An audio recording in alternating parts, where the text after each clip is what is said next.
মানুষ, একেবারে ছোট মানুষ, কিছুই বোঝেন না, বাচ্চা বলা যায়। আল্লাহর নবীর দাওয়াত তার মা পেলেন, মার নাম হলো উম্মে সুলাইম। উম্মে সুলাইম যখন বিশ্বনবীর দাওয়াত পেলেন, কোরআনের দাওয়াত পেলেন, আল্লাহর নবীর কাছে তিনি মুসলমান হয়ে গেলেন। তার স্বামীর নাম হলো মালিক ইবনে নজর। এই ব্যক্তি যখন শুনতে পেল স্ত্রী মুসলমান হয়ে গিয়েছে, ব্যবসা বাণিজ্যে জড়িত ছিলেন, বাড়িতে আসার পর বললেন, তুমি নাকি মুসলমান হয়ে গিয়েছো? বলল, হ্যাঁ মুসলমান হয়ে গিয়েছে। এবার বললেন, তাহলে তো তোমার সাথে আমার সংসার করা সম্ভব নয়।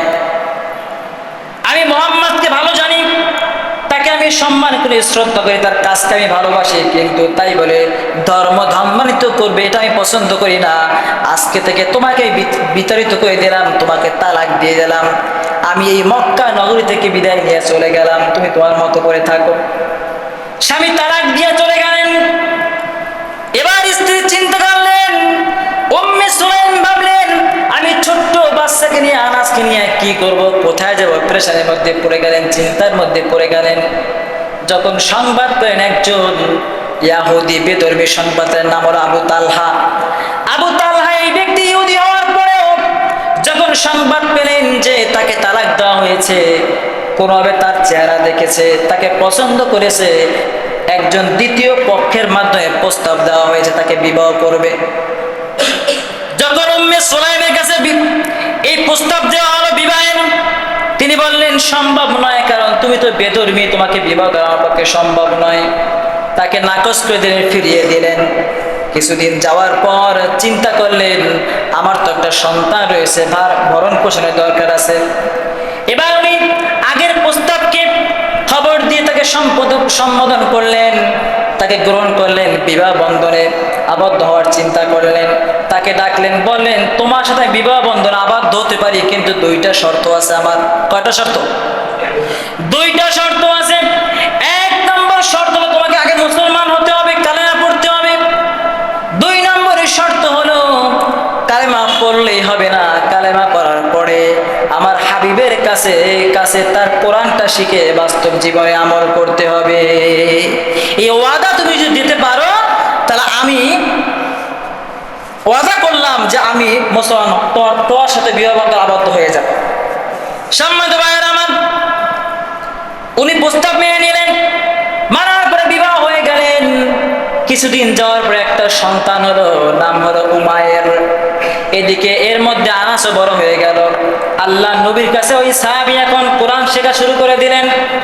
ওয়াদা মোতাবেক কোরআন শিখতেছেন, প্রতিদিন কোরআন শিখতেছেন, কোরআনকে তাজিম করতেছেন। এদিকে আনাস বড় হয়ে গেল। আনাসকে রাসূলের দরবারে নিয়ে নেওয়া হলো, তাকে খিদমতের জন্য তাকে দান করা হলো। আনাস কত সুন্দর করে বলতেছেন, আমি 20টা বছর রাসূলের খিদমত করেছি, একটা দিনের জন্য তার মুখে কখনো কালো মলিন দেখি নাই। সুবহানাল্লাহ, 20টা বছর রাসূলের দরবারে খিদমত করেছি, একটা দিনের জন্য, একটা মুহূর্তের জন্য রাসূলকে কালো মুখ দেখি রে। সুবহানাল্লাহ, এমন ব্যক্তির কাছে কোরআন শিখতেছেন। তার যে ভাইটা দুনিয়াতে আসলো, কিছুদিন যাওয়ার পর হঠাৎ ভাইটা অসুস্থ হয়ে গেল, একটু বড় হয়ে গেল, জ্বর আসলো। মা ডেকে বললো, আনাস রে, তোর বাবাকে নিয়ে ডেকে আনো, তোমার ভাই অসুস্থ, খুবই জরুরি, তাকে প্রয়োজন। তাকে ডেকে আনা হলো। আনার পরে তার কাছে বললেন না, খবরটা স্বাভাবিক অবস্থায় দিলেন। স্বামীকে পাঠিয়ে দিলেন প্রতিদিন কোরআন শেখার জন্য বিশ্বনবীর দরবারে। কোরআন শিখতেছে, একদিন, 2 দিন, 3 দিন চলে যাবার পরে আল্লাহ নবীর সাহাবীর সন্তান উমাইর মারা গেল, দুনিয়া থেকে বিদায় নিয়ে চলে গেল। এরপর স্বামীকে, যখন স্বামী ফিরে আসলেন, স্বামীর কাছে বললেন, ক্ষমা করবেন, মাফ করবেন, আমি আপনাকে বলি নাই, আপনার যে সন্তানটা দুনিয়াতে এসেছিল আল্লাহ তাআলা তার হুকুমে নিয়ে গেছেন, সে আর জীবিত নাই।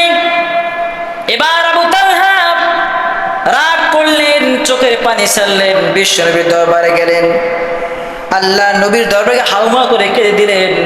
বিশ্বনবী বললেন, কেঁদো না, আমি তোমার জন্য দোয়া করতেছি, আল্লাহ যা নিয়েছেন তার সাথে উত্তম কিছু অবশ্যই তোমাকে দান করবেন। সুবহানাল্লাহ, হাদিসের ভিতরে আসছে, পর্যায়ক্রমে রব্বুল আলামিন তার সংসারকে উজালা করে একটা নয় দুইটা নয় 11টা সন্তান আল্লাহ তাকে দান করেছেন। সুবহানাল্লাহ। প্রত্যেকটা সন্তান কোরআনের খাদেম হয়ে গিয়েছে। সুবহানাল্লাহ। দেখেন, কোরআন শেখার জন্য নিজের সন্তান দুনিয়া থেকে চলে গিয়েছে, তারপরেও স্বামীকে বলে নাই, কারণ কোরআন শেখার ব্যাঘাত ঘটবে।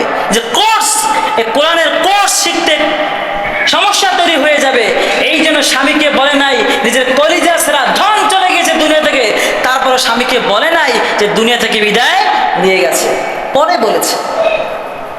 কোরআনকে সম্মানের জন্য, তাকে কোরআনকে সম্মান করার কারণে আল্লাহ রাব্বুল আলামিন জানিয়েছে তার সাথে উত্তম জিনিস দান করছেন কিনা, দান করেছেন। এই জন্য কোরআন শিখবেন ভাইরা আমার, কোরআনের সাথে মহব্বত করবেন, কোরআনের সম্পর্ক তৈরি করবেন, কোরআন দিয়ে নিয়ে জীবনটাকে সাজাবেন।